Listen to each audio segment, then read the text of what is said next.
बिस्मिल्लाहिर्रहमानिर्रहीम। अस्सलामुअलैकुम। हमारे चैनल कहानी हब ऑफिशियल में खुशामदीद। नाजरीन, मैं आज आपके लिए इंतहाई खौफनाक और दिलचस्प कहानी लेकर आई हूँ।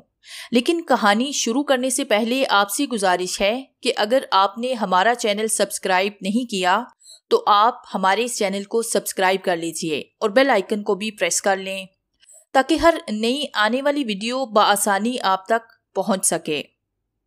घर को बड़ी खूबसूरती के साथ सजाया गया था। पूरे घर में रंग बिरंगी रोशनियों का जैसे सैलाब आ गया था। औरतें, बच्चे, बूढ़े, जवान, गर्ज सब नए कपड़ों में मलबूस इधर उधर भाग दौड़ में मसरूफ थे। कान पड़ी आवाज सुनाई नहीं दे रही थी। एक तरफ जवान बच्चियां एक बूफर पर शादी के नगमात ऊंची आवाज में चलाने के बावजूद ढोलकी पर अपने ऊट पटांग किस्म के गाने गाने में मसरूफ थी। शकीला की खुशी दीदनी थी क्योंकि आज उसके इकलौते भाई अरशद की शादी थी जो उसकी अपनी पसंद की लड़की से होने जा रही थी। अरशद उससे 3 साल बड़ा था और उन दोनों में खूब बनती थी। अरशद पेशे के एतबार से एक डॉक्टर था जो एक छोटे से हॉस्पिटल में मुलाजमत करता था। उसके वालिद रहमान अली का शहर में चमड़े का कारोबार था जो ज्यादातर बैरून मुमालिक को एक्सपोर्ट किया जाता था। घर में खुशहाली थी, इसलिए उन दोनों बहन भाई को अच्छी तालीम हासिल करने में कोई मुश्किल पेश न आई। अरशद तो खैर से एक डॉक्टर बनकर अपनी पेशेवराना जिम्मेदारियों को बखूबी निभा रहा था, लेकिन शकीला अभी ज़ेरे तालीम थी। उसने फाइन आर्ट का शोबा चुना था और शहर के नामवर इंस्टीट्यूट से डिग्री मुकम्मल करने के लिए दाखिला ले चुकी थी। अरशद को एक रोज हॉस्पिटल से वापसी पर सड़क पर उदास बैठी एक जवान लड़की नजर आई जो इतनी रात गहरी होने के बावजूद सड़क के किनारे बैठी थी। न जाने वो कौन थी और रात के इस वक्त सड़क किनारे क्यों बैठी थी। अरशद पहले तो गाड़ी को स्पीड से दौड़ाते वक्त आगे निकल गया, लेकिन अचानक बैक मिरर में उसे सड़क के दाएं किनारे बैठी वो लड़की जो अपना चेहरा नीचे किए खामोश बैठी थी दिखाई देने पर अचानक उसने जोर से गाड़ी को ब्रेक लगाए और तेजी से गाड़ी को रिवर्स करते हुए उस सड़क किनारे बैठी लड़की के नजदीक पहुंचकर गाड़ी रोक दी और फिर तेजी से दरवाजा खोलकर नीचे उतर गया। उस लड़की के करीब पहुंचकर उसने उसे मुखातिब किया, कौन हो तुम और इस वक्त यहाँ क्यों बैठी हुई हो। लड़की ने शायद उसकी बात सुनी नहीं, इसलिए वो खामोशी से सर नीचे किए उसी अंदाज में बैठी रही। ये देखकर अरशद ने सड़क के दोनों जानिब देखा, लेकिन दूर दूर तक कोई और गाड़ी या कोई इंसान तक दिखाई न दिया। उसे बड़ी हैरत हो रही थी कि इस सुनसान सड़क पर आखिर ये कौन लड़की है। उसने दोबारा उसे जरा जोर से मुखातिब करते हुए पूछा, मोहतरमा, मैं आपसे कुछ पूछ रहा हूँ, कौन हो और इस वक्त यहाँ अकेली क्यों बैठी हो। अब शायद उसके ऊंचा बोलने पर उस लड़की पर कुछ असर होता दिखाई दिया। उसने जवाब में अपना सर ऊपर उठाया और ये देखकर अरशद की आंखों में एक चमक सी दिखाई दी, जैसे कोई अपनी पसंदीदा चीज को देखकर उसे पाने के लिए बेचैन हो जाता है। ये सब जैसे लाशऊरी तौर पर हुआ था क्योंकि वो लड़की इसकी सोच से भी ज्यादा हसीन और जमील थी। उसका चेहरा 14वीं के चांद की तरह रोशन था, जैसे किसी ने उसके चेहरे पर सफेद रंग पेंट कर दिया हो। उसके सफेद चेहरे पर स्याह हिरनी जैसी आंखें बड़ी भली लग रही थी और होंठ इस तरह थे जैसे गुलाब की पंखड़ियां हों। लिबास से वो यूं लग रही थी जैसे अभी अभी किसी शादी के फंक्शन से आ रही हो या फिर जा रही हो। गर्ज उसे देखकर यूं लग रहा था जैसे कुदरत ने बहुत ही प्यार से उसे तहलीक किया हो। उसकी ये जाहिरी शक्ल और हदोहाल देखकर अरशद ने फौरी तौर पर अपने दिल में एक फैसला कर लिया था।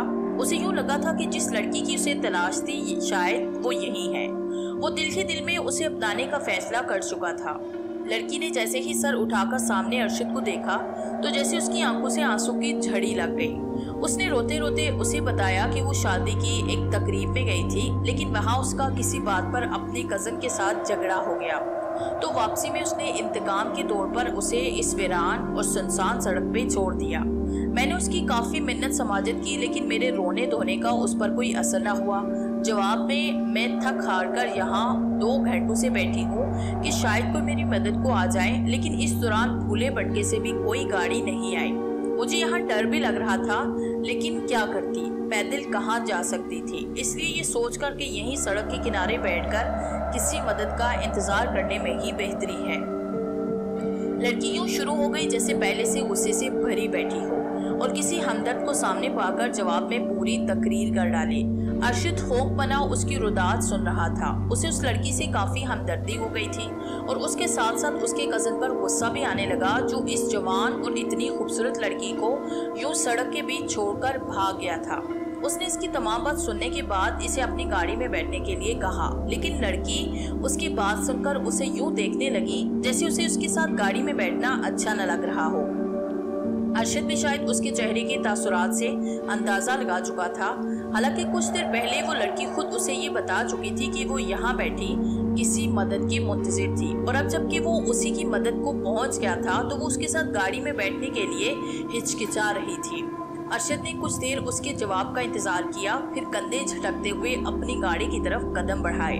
लड़की शायद उसके इस रवैये की तवक्को नहीं रखती थी। उसे इस तरह वापस लौटते देखकर जल्दी से उसके पीछे लिपकी। उसे अपने पीछे आता देखकर अरशद ज़ेरे-लब मुस्कुराया और फिर अंदर बैठकर दूसरी तरफ का दरवाजा खोल दिया। लड़की घूमकर दूसरी जानिब से उसकी गाड़ी में बैठी और दरवाजा बंद होते ही अरशद ने गाड़ी आगे बढ़ा दी। रास्ते में वो उससे उसके मुतालिक काफ़ी मालूमात ले चुका था। उस लड़की का नाम साइका था, लेकिन उसमें सबसे अहम बात यह थी कि उसके वालिदैन कुछ अरसा पहले इस दुनिया से जा चुके थे और कोई बहन भाई था नहीं। सिर्फ यही एक कज़न था जिसका शहर में एक जनरल स्टोर था, जो शादीशुदा था और अपनी बीवी और 3 बच्चों के साथ एक किराए के मकान में रह रहा था। वालिदैन के मरने के बाद वो उसके साथ उसके घर में ही रहती थी और मोहल्ले में एक मालदार औरत के साथ दोस्ती की वजह से उससे कभी कभार शादी वगैरह में जाने के लिए नए कपड़े और आर्टिफिशियल ज्वेलरी ले लेती थी और इस्तेमाल के बाद वापस कर देती थी। घर में उसकी हैसियत एक मुलाजमा के जितनी थी, इसलिए रहने के लिए उसे कामकाज करके वहाँ रहने का जवाज बनाना मजबूरी थी। लड़की की बातों से यूं लग रहा था जैसे वो दोबारा उस घर में जाना नहीं चाहती, खास तौर पर इस सूरत हाल में जब उसका कज़न एक छोटी सी बात की वजह से उसे यूं सुनसान सड़क पर छोड़कर भाग गया, जैसे वो पहले से ही अपने दिल में इस बात का तहैया कर चुका हो। बहरहाल जो भी था, अरशद के दिल में लड्डू फूट रहे थे। वो तसव्वुर ही तसव्वुर में साथ बैठी उस हसीनो जमीन लड़की को अपनी दुल्हन के रूप में देख रहा था। गाड़ी फराटे भरती सड़क पर दौड़ती रही और फिर तकरीबन 15 मिनट के बाद शहर के एक बारौनक इलाके में मुड़ गई। दोनों तरफ खूबसूरत मकानात बने हुए थे, लेकिन इस वक्त कोई बंदा बशर दिखाई नहीं दे रहा था। चंद मिनट का फासला तय करने के बाद अरशद ने एक दरमियाने तर्ज के बने एक खूबसूरत मकान के सामने पहुंचकर गाड़ी रोक दी। स्याह रंग का बड़ा सा गेट बंद था। उसने गाड़ी से नीचे उतरकर बैल दी। दूर एक हल्की सी घंटी बजने की आवाज सुनाई दी और फिर थोड़ी देर के इंतजार के बाद किसी ने अंदर से गेट की कुंडी खोली और दूसरे लम्हे उसे दूसरी तरफ अपनी बहन का चेहरा दिखाई दिया। शकीला ने जल्दी से दोनों गेट खोले। उन्होंने कोई चौकीदार नहीं रखा था, इसलिए ये काम शकीला को ही करना पड़ता था। वैसे भी उन दोनों बहन भाई में बहुत दोस्ती थी और वो हर मौजू पर ढेरों बातें करते रहते थे। अरशद ने गेट खुलते देखकर दोबारा गाड़ी को स्टार्ट करके अंदर पोर्च में लाकर खड़ा किया और दूसरे लम्हे उसे शकीला की हैरत से फटी निगाहें उस गाड़ी से उतरती लड़की के चेहरे पर टिकी दिखाई दी, जो खुद भी बड़ी अजीब सी निगाहों से शकीला और घर के इतराफ नजरें दौड़ाने में मसरूफ थी। ये साइका है, लेकिन इसके मुतालिक अभी कुछ भी सवाल मत करना, मैं तुम्हें सब कुछ बता दूंगा। अरशद ने शकीला के कंधे पर हाथ रखते हुए उसे मुखातिब किया। इससे पहले कि वो कुछ पूछती, अरशद ने उसे पहले से ही मना कर दिया। शकीला शायद उस लड़की की खूबसूरती को देखकर शशोपन में मुब्तला हो गई थी। उसके इस तरह पुकारने पर यकदम चौंक गई और फिर अस्पात में सर हिलाती हुई उन दोनों के पीछे पीछे घर के अंदर दाखिल हुई। ड्राइंग रूम में उसके अम्मी और अब्बू दोनों जैसे उन्हीं के मुंतजिर थे, लेकिन उन दोनों के साथ एक अजनबी लड़की को आते देखकर बड़ी हैरत से उन्हें देखने लगे। रात के वक्त एक जवान और खूबसूरत लड़की को अरशद के साथ घर में दाखिल होने पर उन्हें काफी हैरत के झटके लगे थे और जब अरशद ने उन्हें तमाम तफसील बताई तो उन्हें उस लड़की से हमदर्दी होने लगी और फिर बहुत मुश्किल से अरशद के वालिदैन ने उस लड़की को घर पर रहने की इजाजत दी, लेकिन इस शर्त पर कि जब भी वो अपने घर वापस जाना चाहेगी तो उसे बिल्कुल भी रोका नहीं जाएगा। चारों नाचार अरशद ने उनकी ये बात मान ली, लेकिन दिल ही दिल में पक्का इरादा कर लिया कि मौका मिलते ही अपने वालिदैन को अपनी पसंद से जरूर आगाह कर देगा और उसके लिए उसने शकीला को एतमाद में लेने का फैसला कर लिया। वैसे भी वो दोनों इतने बेतकल्लुफ थे कि एक दूसरे को अपने दिल की बात बताने में जरा भी ना शर्माते।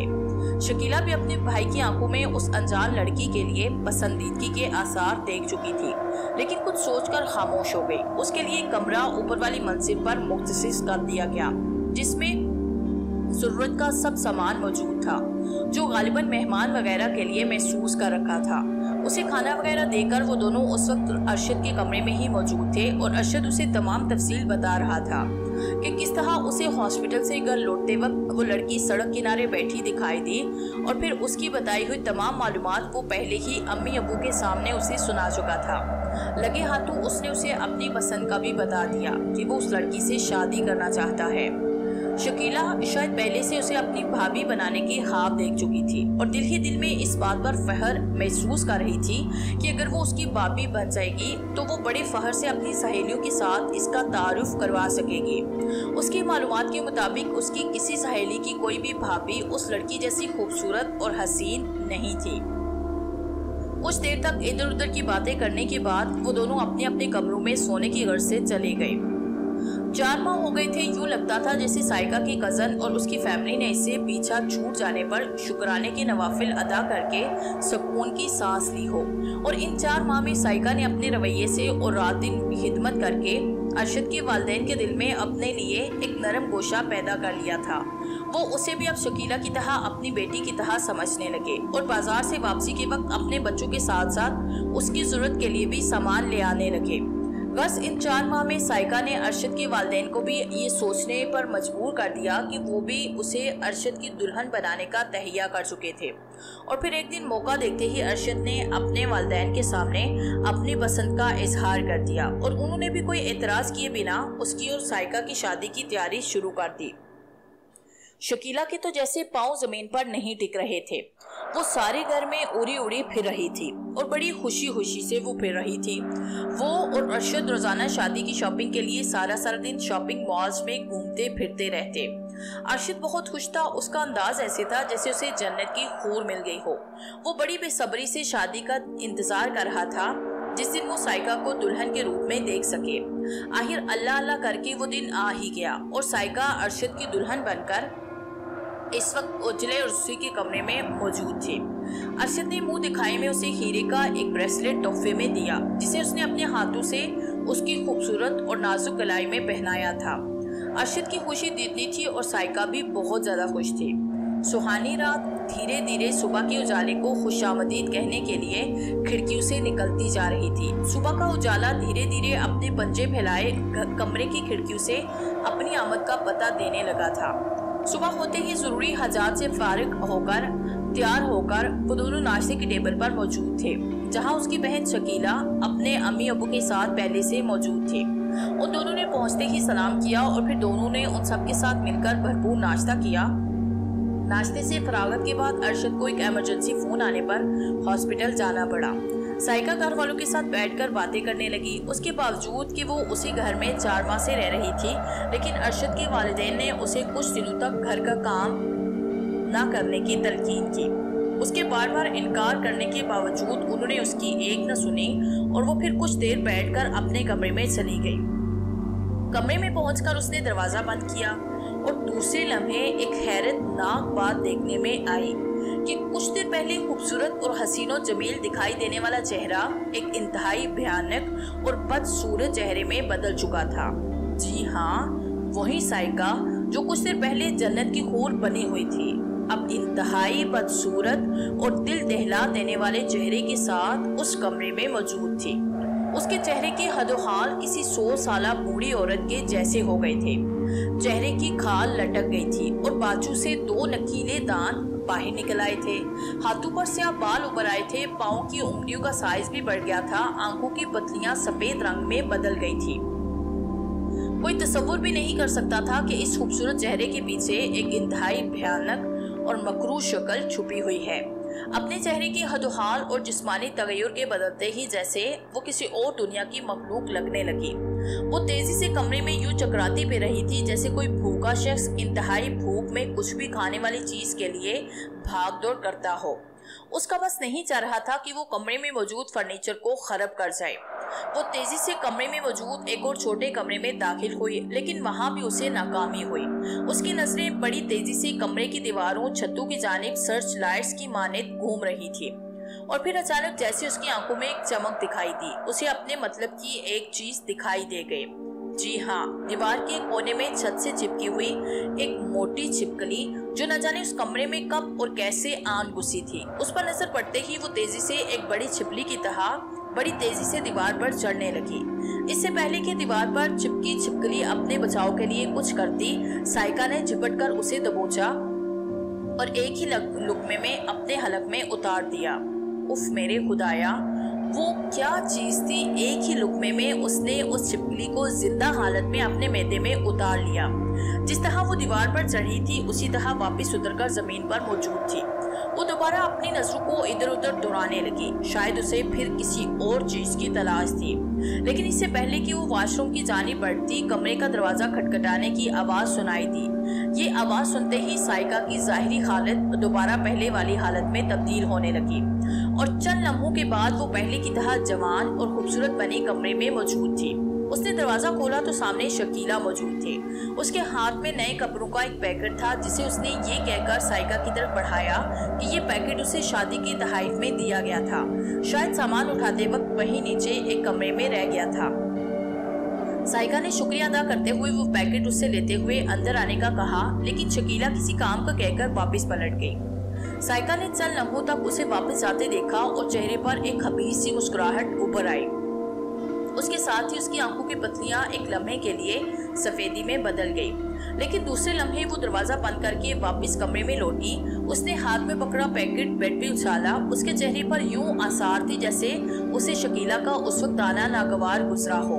उसने दांत कचकचाते हुए वॉशरूम का दरवाजा खोला और एक झटके से बंद कर दिया और दूसरे ही लम्हे वॉशरूम से यूं आवाजें आने लगी जैसे अंदर बहुत सारी बिल्लियां आपस में लड़ झगड़ रही हों।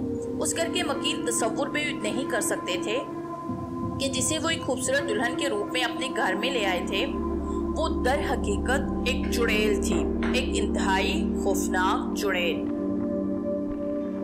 घर में एक खूबसूरत बिल्ली जो शकीला ने अपने वालिदैन की मुखालफत के बावजूद बड़े प्यार से पाली हुई थी, वो अचानक एक दिन गायब हो गई। सारे घर में ढूंढने के बावजूद कहीं भी न मिली, छत पर भी न मिली। आस पड़ोस के घरों से मालूम करने पर उसका कुछ पता न चला। कोई सोच भी नहीं सकता था कि वो बिल्ली इस वक्त साइका के पेट में मौजूद थी। जब वो एक रात चुपके से पानी पीने की गर्ज से किचन में वापस आते हुए उस बिल्ली को हड़प कर चुकी थी। इसी तरह घर में मौजूद स्टोर के तमाम चूहे भी उसका निवाला बन चुके थे।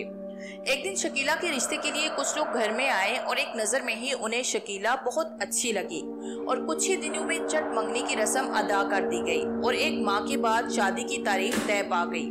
घर में शादी की तैयारियां शुरू हो गई। साइका ने इस बार शकीला के साथ मिलकर उसकी शादी की तमाम शॉपिंग की।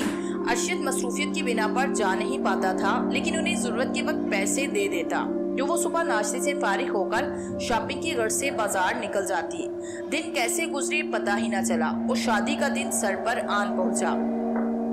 घर में तमाम रिश्तेदार इकट्ठे हो गए। सुबह बारात आना थी। घर में मुनासिब इंतजाम होने की वजह से कोई परेशानी नहीं थी।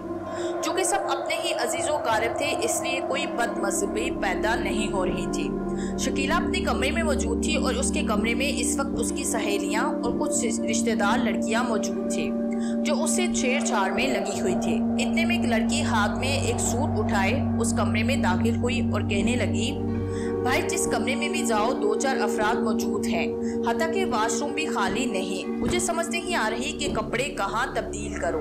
लड़की ने बेबसी से ये कहते हुए सबकी जानिब देखा। वो सब हंसी खेल में मसरूफ थी। उसकी बात सुनकर चौंक कर उसकी तरफ देखने लगी। मेरे ख्याल में तुम्हें परेशान होने की जरूरत नहीं, तुम भाभी के कमरे में चली जाओ, वो इस वक्त अपने कमरे में मौजूद हैं। उनके सर में दर्द हो रहा था, इसलिए आराम की गर्ज से वो कमरे में चली गई थी। शकीला ने उस लड़की की तरफ देखते हुए कहा, वो उसकी दूर की कज़न थी जो खानीवाल से अपनी दादी के साथ शादी की रसूमात में शिरकत की गर्ज से लाहौर आई थी।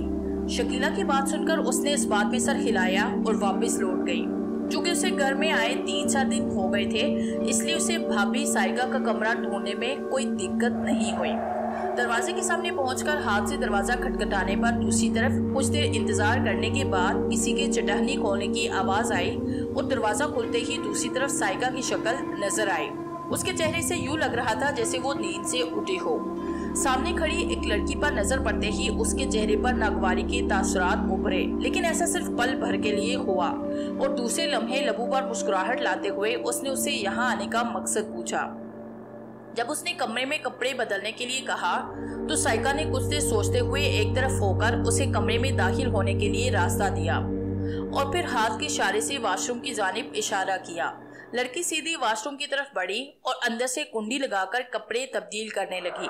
कुछ ही देर में वो हाथ में उतारा हुआ लिबास थामे जैसे ही कमरे से निकली, उसके मुंह से खौफ से चीख निकल गई। उसकी हालत देखने वाली थी। थोड़ी देर पहले जब वो कमरे में आई थी तो जो हसीन चेहरा उसके सामने था अब इंतहाई भयानक खूबसूरत लिए उसके सामने था। दूसरे लम्हे वो बेहोश होकर जमीन पर गिर गई। उसके मुंह से खौफ से झाग निकलने लगा। यूं लगता था जैसे उसे मिर्गी का दौरा पड़ गया हो। घर ज्यादा बड़ा न होने की वजह से चीख की आवाज पूरे गल में फैल गई और दूसरे लम्हे साइका के कमरे में बहुत सी अफराद इकट्ठे हो गए। हर कोई अपनी अपनी हाँक रहा था। सब साइका से उस लड़की के बेहोश होने की वजह पूछ रहा था, लेकिन साइका ने उन्हें बताया कि जब वो लड़की वॉशरूम से लिबास तब्दील करके वापस निकली तो न जाने क्यों एक चीख मारकर बेहोश हो गई। सब लोग हैरत से जमीन पर बेतरतीब पड़ी उस लड़की को तक रहे थे। उसकी दादी को किसी ने अभी तक नहीं बताया था कि कहीं हाँ वो परेशान ना हो जाए। वैसे भी वो शुगर और ब्लड प्रेशर की मरीजा थी, इसलिए उनसे ये बात पोशीदा रखी गई। साइका ने जल्दी से अर्शद को हॉस्पिटल में फोन किया, जो 10-15 मिनट के वक्फे से फौरन घर पहुंच गया। उसने घर पहुंचते ही उस लड़की को फौरन तबी अमदाद दी और एम्बुलेंस को फोन कर दिया, जो कुछ ही देर में पहुंच गई। फिर कुछ लोगों की मदद से उसे उठाकर एम्बुलेंस में डालकर हॉस्पिटल ले गई। अर्शद ने किसी को भी अपने साथ ले जाने से इज्तिनाब किया। घर में सब लोग एक कमरे में बैठे इसी बात का तज़किरा कर रहे थे। शकीला भी बहुत परेशान थी। उसकी समझ में नहीं आ रहा था कि कुछ देर पहले तो वो ठीक ठाक उसके कमरे में आकर अपने कपड़े बदलने के लिए जगह के मुतालिक पूछने आई थी। उस वक्त उसके चेहरे और बातों से ये अंदाजा न हुआ था कि उसे कोई बीमारी वगैरह हो, लेकिन फिर अचानक ऐसा क्या हुआ कि भाभी के कमरे में वो बेहोशी की हालत में पाई गई। कुछ समझ नहीं आ रहा था। सब उसकी सेहतयाबी के लिए दुआएं मांग रहे थे। वैसे भी शादी का मौका था, इसलिए कोई भी बदमज़गी उनके लिए परेशानी का सबब बन सकती थी। रात के 2 बज चुके थे, लेकिन अभी तक हॉस्पिटल से कोई इतला मौसूल न हुई थी। सब लोग एक कमरे में जमा थे कि अचानक फोन की घंटी बजी। शकीला ने जल्दी से आगे बढ़कर फोन उठाया और दूसरी जानिब से न जाने क्या सुनाई दिया कि उसके हाथ से रिसीवर छूट गया और वो लहराकर एक जानिब जा गिरी और फिर वो बेहोश हो गई। कमरे में मौजूद तमाम अफराद जो इस तरह अचानक फोन की घंटी बजने पर चौंक गए थे, उसके जमीन पर गिरते ही उसके इर्द गिर्द इकट्ठे हो गए। रिसीवर अभी तक नीचे जमीन की जानिब लटक रहा था। उसने आगे बढ़कर जल्दी से रिसीवर थामा और हेलो करते हुए दूसरी जानिब की आवाज सुनने की कोशिश की, लेकिन शायद दूसरी तरफ से कॉल मुनक़ते कर दी गई थी। किसी की समझ में कुछ नहीं आ रहा था कि क्या हो रहा है, आखिर किसका फोन था। दूसरी जानिब से ऐसा क्या कहा गया कि शकीला बेहोश हो गई। इन सब सवालों का जवाब तो शकीला के होश आने के बाद ही मिल सकता था। कुछ औरतों ने जल्दी से उसके हाथों को मसलना शुरू किया। एक लड़की भागकर जल्दी से पानी का एक जग उठा लाई। एक सियानी औरत ने शकीला का नाक चुटकी में पकड़कर उसका सांस रोका तो चंद लम्हों के बाद शकीला ने एक झटके से जुर्जरी लेते हुए आंखें खोली और फिर चंद लम्हों तक फटी फटी आंखों से खुद पर झुकी हुई औरतों को देखने लगी। फिर शऊर के बेदार होते ही उठकर बैठ गई। एक औरत ने जल्दी से उसे पानी पिलाया तो उसे कुछ सुकून मिला। तो फिर सबके इस्तफसार पर उसने बताया कि हॉस्पिटल से अर्शद भाई का फोन था और ये कि वो लड़की अब इस दुनिया में नहीं रही। मजीद बताया कि अर्शद भाई ने यह भी कहा कि वो किसी अनजानी चीज के बारे में बताने की कोशिश करती रही, लेकिन उसके मुंह से बेरब्त अल्फाज निकल रहे थे जो समझ में नहीं आ रहे थे, लेकिन उसके चेहरे का रंग बता रहा था कि उसने कोई इंतहाई खौफनाक और भयानक चीख निकली हो। कुछ देर तक यूं ही खौफजदा हालत में रहने के बाद वो फोत हो गई और ये कि हॉस्पिटल में जरूरी कार्रवाई पूरी करने के बाद उसकी डेड बॉडी सुबह लाई जा सकेगी। अब कोई जवाब न रहा था कि उसकी दादी को भी तमाम हकीकत से आगाह कर दिया जाता। इसलिए शकीला के अब्बू ने उस लड़की की दादी को उसके कमरे में जाकर उसकी पोती की यूं अचानक मौत का बता दिया। ये सुनकर दादी की तबीयत बहुत ज्यादा खराब हो गई। सुबह सवेरे ही अरशद एक एम्बुलेंस में लड़की की लाश एक ताबूत में ले आया। घर में कोहराम मच गया। सिर्फ एक चेहरा ऐसा था जिस पर अजीब तरह की शैतानी मुस्कुराहट थी, और वो थी साइका। वो दुपट्टे में मुंह छुपाए अपने नुकीले दांतों से खेल रही थी। अरशद ने मेहमानों में से चंद नौजवानों को साथ लेकर ताबूत सहन में रखा। सब रोने धोने में लगे हुए थे। अरशद साइका को कुछ बताने लगा, जिसे सुनकर उसने इस बात में सर हिलाया। तमाम जरूरी रसूमात से फरागत के बाद और आपस में बाहमी रजामंदी के बाद लड़की को वहीं कब्रिस्तान में दफना दिया गया। शकीला की शादी बड़ी सादगी के साथ कर दी गई और वो ब्याह कर अपने पिया घर सुधार गई। दिन गुजरते गए और एक रात अचानक अरशद की वालिदा को यूं महसूस हुआ जैसे कोई बाहर कॉरिडोर में पाँव घिसटते हुए चल रहा हो। रात के तकरीबन 1 बजे का वक्त होगा जब वो वॉशरूम जाने की गर्ज से अपने पलंग से उतरकर जाने लगी तो बाहर किसी के चलने की आवाज सुनाई दी। रात के इस वक्त कौन ऐसा हो सकता है जो यूं पाँव घसीट कर चल रहा हो। साइका और अरशद तो ऊपर अपने कमरे में थे और वो अपने शोहर के साथ जहाँ मौजूद थी, तो फिर पहले तो उसे खौफ महसूस हुआ कि कहीं कोई चोर ना हो, लेकिन ऐसा नामुमकिन था क्योंकि बाहर का दरवाजा लॉक था और सहन की भी इसी तरह तामीर की गई थी। कोई बाहर से कूदकर अंदर दाखिल नहीं हो सकता था, तो फिर चोर कैसे आ सकता था। ये सोचकर उसे हिम्मत हुई और उसने दरवाजा खोलकर बाहर देखने का फैसला किया। उसने आहिस्ता से दरवाजे की कुंडी खोलकर बाहर झांकने की कोशिश की कि जैसे किसी ने जल्दी से बाहर से दरवाजे को धक्का देके बंद कर दिया हो। दरवाजा एक जोरदार आवाज से बंद हो गया। उसके शोर से यकदम अरशद के अब्बू की आंख खुल गई और दूसरे लम्हे उसकी नजरें सामने खड़ी अपनी बेगम पर पड़ी, जो उन्हें होंठों पर उंगली रखकर खामोश रहने का कह रही थी। उनकी समझ में नहीं आ रहा था कि क्या हुआ है और वो उन्हें ऐसा रहने के लिए क्यों इशारा कर रही हैं। वो भी बेड से उतरकर उनके नजदीक आकर खड़ा हो गया और सरगोशी में उससे कुछ पूछा। जवाब में उसने उसे तमाम बात बताई। ये सुनकर अरशद के अब्बू ने दोबारा दरवाजा खोलने की कोशिश की, लेकिन ये देखकर उनकी हैरत की इंतहा न रही कि दरवाजा बाहर से बंद कर दिया गया था। उन्होंने जोर से दरवाजा खोलने की कोशिश की, लेकिन कामयाब न हो सके। लेकिन अब बाहर खामोशी छा चुकी थी। कुछ देर तक जोर आजमाई करने के बाद वो दोबारा अपने बेड पर आकर लेट गए, लेकिन इस बार नींद उनकी आंखों से कोसों दूर थी। वो बाकी रात यूं ही आपस में उस अचानक होने वाली अफ्तार पर बातें करते रहे, लेकिन काफी देर तक मगजमारी करने के बावजूद उन्हें कुछ समझ नहीं आ रहा था। फिर न जाने किस वक्त नींद की देवी उन्होंने उसे दबोचा और कमरे में उन दोनों के खर्राटे गूंजने लगे। सुबह नाश्ते की मेज पर दोनों चोर नजरों से एक दूसरे की तरफ यूं देख रहे थे कि जैसे ये फैसला ना पकड़ पा रहे हो कि उन्हें अरशद और अपनी बहू को रात वाला वाकया बताना चाहिए या नहीं, क्योंकि वो ये भी नहीं चाहते थे कि वो दोनों ये वाकया सुनकर कहीं खौफजदा ही ना हो जाए। सुबह जब उन्होंने दोबारा दरवाजा खोलना चाहा तो वो आसानी से खुल गया, जैसे किसी ने उसे बंद ही न किया हो। फिर काफी देर तक सोचने के बाद उन्होंने इस बात को पोशीदा रखने में ही आफियत समझी और खामोशी से नाश्ता करके फारिग हो गए। अरशद हस्बे मामूल नाश्ता करके हॉस्पिटल के लिए निकल गया और साइका घर के कामकाज करने में मसरूफ हो गई। नाश्ते की टेबल से उठकर वो दोनों अपने कमरे में चले गए और रात वाले वाक़े पर आपस में गुफ्तगू करने लगे। दिन गुजरते रहे और फिर एक दिन अचानक अरशद के वालिद की तबीयत नासाज होने की वजह से उन्हें हॉस्पिटल दाखिल करवाना पड़ा। अरशद ने उन्हें अपने हॉस्पिटल में आईसीयू में कमरा बुक करवाया और उनका इलाज मुआवजा शुरू कर दिया।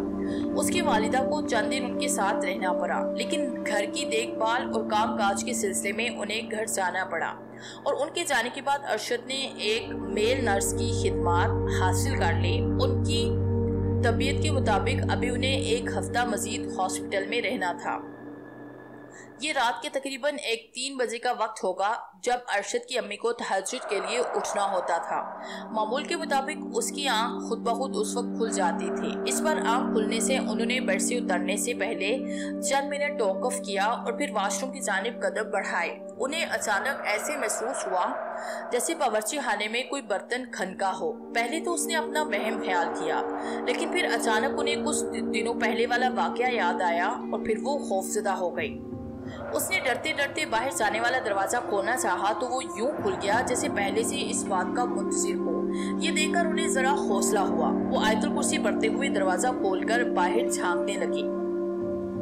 बावर्ची खाना कॉरिडोर से जरा फासले पर था, लेकिन उसमें पैदा होने वाली आवाजें बाकायदा कमरे में सुनी जा सकती थी। इसलिए शायद उन्हें भी वो आवाज सुनाई दे गई। अरशद और उनकी बहू का कमरा पलाई मंजिल पर था, इसलिए उन्हें आवाज नहीं दी जा सकती थी। इसलिए उन्होंने हिम्मत यकजा करके बावर्ची खाने की जानिब कदम बढ़ाने शुरू किए। जो वो नजदीक जाती रही वैसे वैसे आवाजें साफ सुनाई देती रही। यूं लग रहा था जैसे कच्चर कच्चर कोई चीज चबाने की कोशिश कर रहा हो। पहले तो वो समझी कि शायद बावर्ची खाने में कोई बिल्ली वगैरह हो, लेकिन फिर दूसरे लम्हे उन्होंने अपना सर झटका, क्योंकि रात को सोने से पहले उन्होंने खुद बावर्ची खाना को लॉक किया था। ऐसे में किसी बिल्ली का अंदर दाखिल होना नामुमकिन था। उसी सोचने के अमल के दौरान वो ठीक बावर्ची खाने के नजदीक पहुंच गई। दरवाजा आधा खुला हुआ था और अंदर से अब आवाजें बहुत वाज़ेह सुनाई देने लगी। उन्होंने खुद को दरवाजे के पीछे छुपाते हुए हल्का सा सर अंदर की जानिब करके झांका और दूसरी लम्हे उनके मुंह से इंतहाई भयानक चीख निकली। उफ मेरे खुदाया, ये क्या था? एक इंतहाई करीहा शक्ल औरत जिसके सरकंडू जैसे बाल थे जो ऊपर की जानिब उठे हुए थे और उसने लंबा स्याह चोगा जेबतन किया हुआ था। पाँव और हाथों पर स्याह बाल थे। उसके सामने डीप फ्रीजर खुला था और उसमें रखा हुआ गोश्त जो महीने भर के लिए खरीदा जाता था एक थाल में रखा था, और वो भयानक सूरत औरत बड़ी रोबत के साथ उस कच्चे गोश्त को खाने में मसरूफ थी। गोश्त खाने से उसके मुंह से बड़ी अजीबोगरीब आवाजें निकल रही थी। वो कच्चा गोश्त यूं खा रही थी जैसे वो उसका मनपसंद खाना हो। उस औरत के तसव्वुर में भी नहीं था कि रात के इस पहर कोई अचानक वहां पहुंचकर उसकी असलियत का भांडा फोड़ देगा, लेकिन ये सब कुछ हो चुका था। उसने जैसे ही एक चीख सुनी तो उसने चौंक कर दरवाजे की जानिब देखा और दूसरे लम्हे खुले दरवाजे से अरशद की अम्मी यूं नीचे फर्श पर गिरी जैसे आटे की बोरी। अरशद की वालदा के नीचे गिरते ही वो औरत दान किचकिचाती जल्दी से पलटी और एक झटके से डीप फ्रीजर का दरवाजा बंद करके तेजी से बाहर निकल गई। उसके अंदाज से यूं लग रहा था जैसे उसे किसी की मदाहलत बड़ी बुरी लगी हो, लेकिन न जाने किस वजह से वो बेबसी और गुस्से से तिलमिलाती बाहर निकल गई। रात खत्म होने में अभी चंद घंटे मजीद थे। न जाने किस वक्त तक अरशद की वालिदा जमीन पर पड़ी रहती कि उनकी चीख की आवाज पूरे घर में गूंज उठी थी, और शायद इसी वजह से अरशद बेतहाशा भागता हुआ अपनी अम्मी के कमरे की जानिब लिपका कि अचानक रास्ते में वो कॉरिडोर और बावर्ची खाने के दरवाजे के दरमियान बेहोशी की हालत में पड़ी थी। उन्होंने जल्दी से उसके मुंह पे पानी के छींटे मारे, लेकिन इसके बावजूद उन पर पानी का कुछ असर ना हुआ। परेशानी की हालत में उसे ये भी ख्याल तक न आया कि अपने कमरे में अपनी बीवी की मौजूदगी का भी ख्याल कर ले कि वो इस वक्त वहाँ मौजूद थी या नहीं। लेकिन अब ख्याल आने पर उसने अपनी बीवी साइका के साथ मिलकर अपनी वालिदा को उठाकर उनके बिस्तर तक जाने के लिए उसे आवाजें देना शुरू की। तो एक दो आवाजों पर ही दूसरे लम्हे वो उसके सामने थी। अरशद ने सोचना भी गवारा न किया कि साइका चंद लम्हों में उसके सामने कैसे आ गई। हालांकि पलाई मंजिल से नीचे तक आने में तकरीबन 5-6 मिनट का वक्त तो लाजमी लगता था, लेकिन वो चूंकि अपनी वालिदा की बेहोशी की वजह से परेशान था, इसलिए इस तरफ तवज्जो न दे सका। रात के उस वक्त वो उन्हें हॉस्पिटल तक ले जाने की बजाय साइका की मदद से उनके बेड तक ले जाने में कामयाब हो गया। वो अभी तक बेहोश थी। अरशद ने इब्तदाई तबी इमदाद के तहत घर में मौजूद मेडिसिन के जरिए उन्हें होश में लाने की भरपूर कोशिश की, लेकिन ये देखकर उसे बड़ी हैरत हुई कि लाख कोशिशों के बावजूद उनकी बेहोशी वाली कैफियत दूर ना हुई। ये देखकर उसने जल्दी से हॉस्पिटल फ़ोन करके एम्बुलेंस मंगवाई। वो वालिदा की हालत देखकर काफ़ी परेशान हो गया, लेकिन दूसरी तरफ खड़ी साइका का चेहरा एक लम्हे के लिए इंतहाई भयानक हो गया था। उसकी आंखों की पतलियां यकदम सफ़ेद हो गई। उसके लबों पर बड़ी खबासत, बड़ी मुस्कुराहट फैल गई। यूँ लगता था जैसे उसे सामने बिस्तर पर बेहोश पड़ी अपनी सास की हालत देखकर अनजानी खुशी में रही हो, लेकिन उसका ये रूप अरशद देखने से कासी रहा। अब भी 20 मिनट ही गुजरे होंगे कि बाहर एम्बुलेंस का हॉर्न बजने की आवाज़ सुनाई दी। अरशद पहले से ही बड़ी बेचैनी से उसका इंतजार कर रहा था। आवाज़ सुनते ही फौरन बाहर की जानिब लिपका और बड़ा गेट खोलकर एम्बुलेंस से उतरते एक शख्स को देखकर उसे जल्दी स्ट्रेचर अंदर लाने की हिदायत दी, लेकिन उसके मुंह से अल्फाज निकलने से पहले ही वो शख्स एम्बुलेंस के पीछे दरवाजे को खोलकर स्ट्रेचर निकाल चुका था। फिर उन दोनों ने मिलकर अम्मी को एम्बुलेंस तक पहुंचाया और चंद ही मिनटों में हॉस्पिटल पहुंच गए। अरशद सारे रास्ते बहुत परेशानी की हालत में बार बार अम्मी की जानिब देख रहा था, जिनकी हालत जूं की तू थी। अरशद के बाहर निकलते ही जैसे साइका के मन की मुराद पूरी हो गई और दूसरे लम्हे उसके खूबसूरत चेहरे ने एक भयानक डायन का रूप ढाल लिया। उसके हाथ और पांव स्याह बालों से छुप गए। उसकी आंखों की पतलियां सफेद हो गई, हाथों की उंगलियां इंतहाई लंबी और बदसूरत शक्ल एख्तियार कर चुकी थी। उसने जल्दी से पूरे घर में घूमना शुरू किया। उसका अंदाज यूं था जैसे वो घर में कुछ तलाश कर रही हो। उसके मुंह से बड़ी अजीबोगरीब और खौफनाक आवाजें निकल रही थी, लेकिन इस वक्त घर में उसके सिवा कोई और नहीं था जो उसका ये भयानक चेहरा देख सकता। इसी स्थान में बाहर का दरवाजा बजा। हालांकि बाहर घंटी भी लगी हुई थी, लेकिन इसके बावजूद दरवाजे का खटखटाना इस बात की अलामत थी कि जरूर कोई बच्चा होगा जिसका हाथ दरवाजे पर लगी घंटी तक नहीं पहुंच पा रहा होगा। ये सोचकर उस टाइम के लबों पर एक अजीब मुस्कुराहट उभरी और दूसरे लम्हे उसने दरवाजे की ऊट में खड़ी होकर बाहर का दरवाजा खोला। दूसरी तरफ कोई बच्चा ही था जिसके हाथ में प्लेट जिस पर सफेद रुमाल ढका था वो खड़ा था। गालिबन वो इस घर में कोई चीज देने आया था। दरवाजा खुलते देखकर वो जल्दी से अंदर की जाने बढ़ा और दूसरे लम्हे दरवाजा तेजी से बंद हुआ और दूसरी तरफ खड़ी स्टाइन ने जल्दी से बच्चे को गले से पकड़कर ऊपर उठाया। वो 6-7 साल का बच्चा था जो अचानक इस अब्दात पर घबराया और प्लेट उसके हाथ से छूटकर नीचे गिरे। इसमें मौजूद चावल जमीन पर बिखर गए। एक मजबूत पंजे में उस मासूम की गर्दन भला क्या हैसियत रखती थी। चंद ही लम्हों में वो एक मुर्दा केंचुए की मानित उस भयानक हाथों में जू रहा था। बच्चे के मुर्दा जिस्म को हाथों में लटकाए वो सीधी बावर्ची खाने की जाने बढ़ी। उसके फर्श पर उसे आटे की बोरी की तरह फेंक दिया। दूसरे लम्हे दाएं जाने पड़ी, एक छुरी उठाई और फिर वहां एक भयानक खेल देखने में आया जिसे एक अच्छा हादसा दिल गुर्दे वाला इंसान भी जागती आंखों से देख लेता तो शायद घबराकर बेहोश हो जाता। उस टाइन ने उस छुरी की मदद से उस बच्चे के जिस्म के छोटे छोटे टुकड़े किए और हड्डियों का ढेर एक जानिब रखकर उसका गोश्त बड़ी रुग्बत से खाने लगे। उसकी बाजू से गिरने वाला खून और उसका हुलिया इंतहाई दिल दहला देने वाला था। गोश्त के तमाम पार्ट से चंद ही मिनटों में यूं उसके पेट में चले गए जैसे उनका कोई वजूद ही ना हो। बाद में हड्डियों को एक शापर में डालकर उसे सहन में रखे कूड़ेदान में डाल दिया। उस कार्रवाई से फरागत पाते ही उसने एक अंगड़ाई ली और फिर उसका हुलिया दोबारा साइका के जिस्म में डलने लगा। अपने पहले वाले हुलिये में आते ही उसने जल्दी से बावर्ची खाने का फर्श धोया। खून की बू खत्म करने के लिए फर्श को सर्फ के साथ अच्छी तरह साफ किया। शाम के 7 बज चुके थे जब अरशद वापस घर पहुंचा, लेकिन उसके साथ उसकी वालिदा नहीं थी। जमीन पर गिरने की वजह से शायद उन्हें दिमाग पर अंदरूनी चोट थी जिसकी वजह से उन्हें होश तो आ गया, लेकिन उनकी जैसे याददाश्त चली गई और वो अरशद को भी बहुत मुश्किल से पहचान पाई थी। अरशद बहुत परेशान था। अपने सीनियर से मशवरा करने के बाद उसे अम्मी को तकरीबन 1 हफ्ते के लिए आईसीयू में ही रखना था। साथ ही डॉक्टरों के मुताबिक शायद 1 हफ्ते के बाद उनकी तबीयत में तब्दीली आ जाए और वो पहले वाली हालत में आ जाए। ये सोचकर अरशद ने घर का रुख किया कि घर से जरूरी सामान ले आए और साइका को भी बता दे। घर के सामने पहुंचते ही अरशद ने घंटी बजाई तो दरवाजा खुलते ही वो अंदर दाखिल हुआ। साइका उसके पीछे पीछे चलती हुई अपने कमरे तक आई और फिर उसके लिए चाय बनाने का कहकर बावर्ची खाने की जानिब बढ़ने लगी, लेकिन अरशद ने मना किया कि वो चाय अभी हॉस्पिटल से पीकर आ रहा है। फिर उसे वालिदा की हालत के बारे में बताकर कुछ सामान पैक करने का कहा। वो बहुत थक गया था, इसलिए कुछ देर बेड पर लेटकर आंखें बंद कर ली।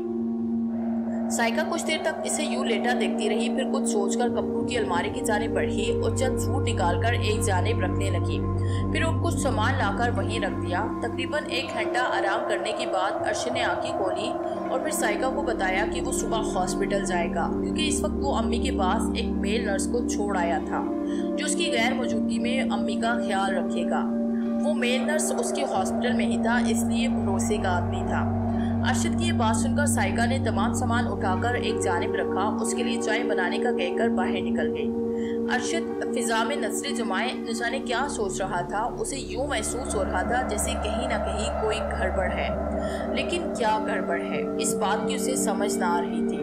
फिर कुछ सोचकर उसने सर झटका नहाने के घर से वॉशरूम में चला गया। नहा धोकर कपड़े बदलकर उसने साइका के साथ बैठकर चाय पी और फिर इधर उधर की बातें करने लगे। साथ ही उन्होंने अम्मी की तबीयत बहाल होने के लिए दुआ मांगी।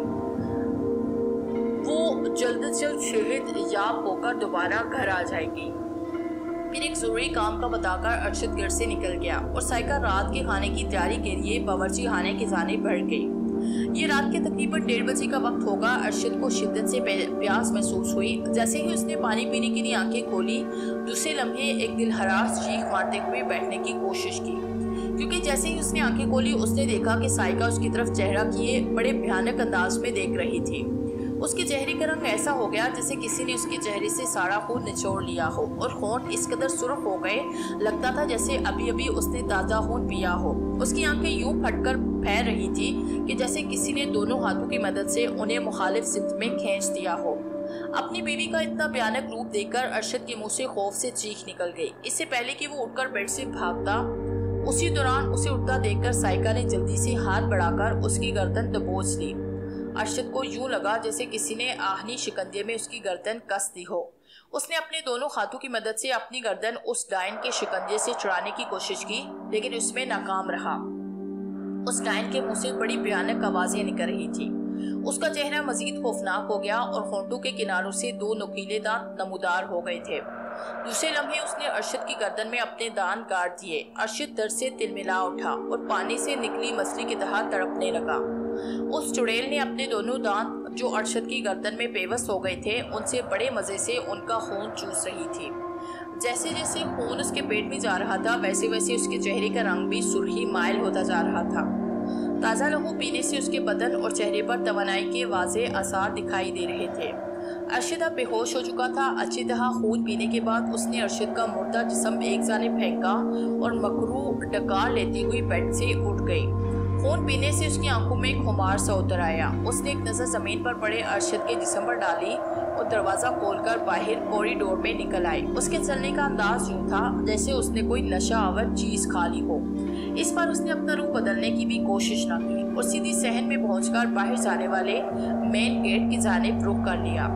घर में उस वक्त चूंकि वो दोनों ही मौजूद थे और अम्मी उस वक्त हॉस्पिटल में थी, बाहर का मेन गेट खोलकर वो लड़खड़ाती बाहर सड़क पर निकल आई और अपनी दूर में सड़क के दरमियान चलने लगी।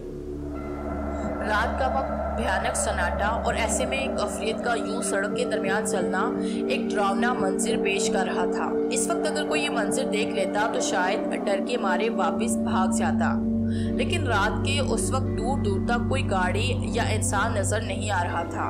वो चुड़ैल अपनी धुन में आगे बढ़ती जा रही थी कि अचानक एक शहरोर ट्रक कहीं से नमूदार हुआ और आनन फानन फराटे भरता सामने लड़खड़ाती और लहराती चुड़ैल पर चढ़ दौड़ा।